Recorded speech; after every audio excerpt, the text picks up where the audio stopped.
Fox News here talking about how terrible it actually is for the Iranians. Just look at the cost for Iran so far for this war. Through the Strait of Hormuz, during peacetime, more than 80% of all their commerce, including their oil and their food and their water, went through the Strait of Hormuz. Seaborne trade, 90% of it's now been halted, all right? Daily economic losses, almost 450 million a day. In addition, you got inflation up 67% year over year, and the U.S. dollar is just crushing the Iranian currency at the moment. So I want to welcome to the program economic strategist Dan Varroney. Dan, it's not good news for the Iranians. This can't keep up for much longer, right?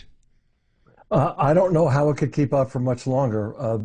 I've read reports early this morning saying that their inflation was about 100%, which means that everything is unaffordable in Iran.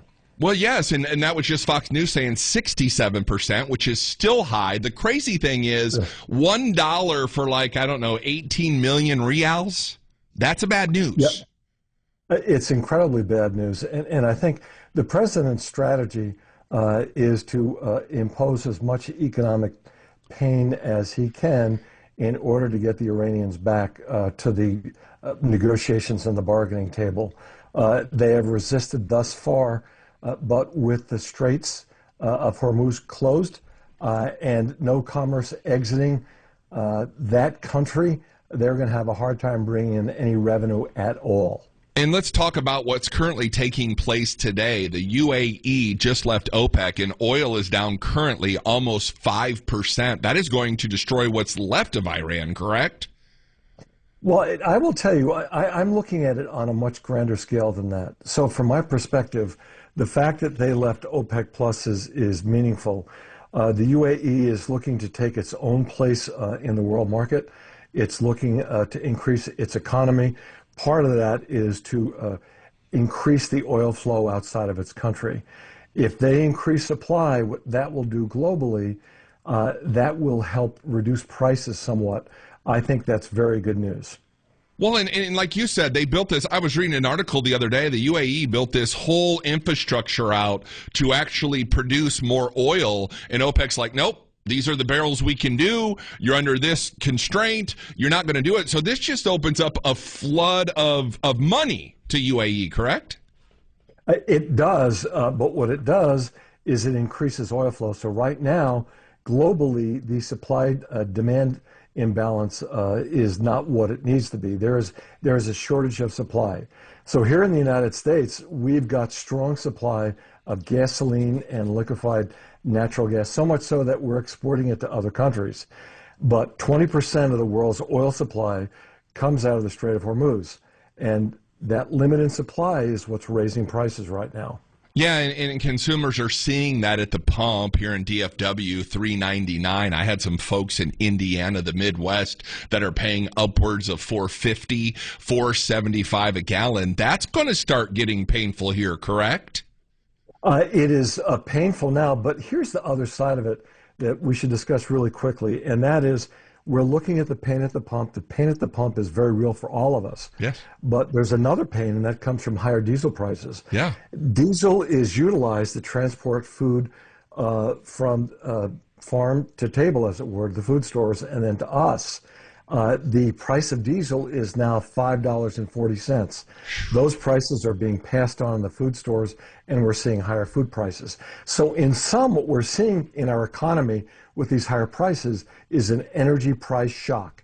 But if you look at the underlying economy, things like housing starts and durable goods, retail sales, they are showing strength.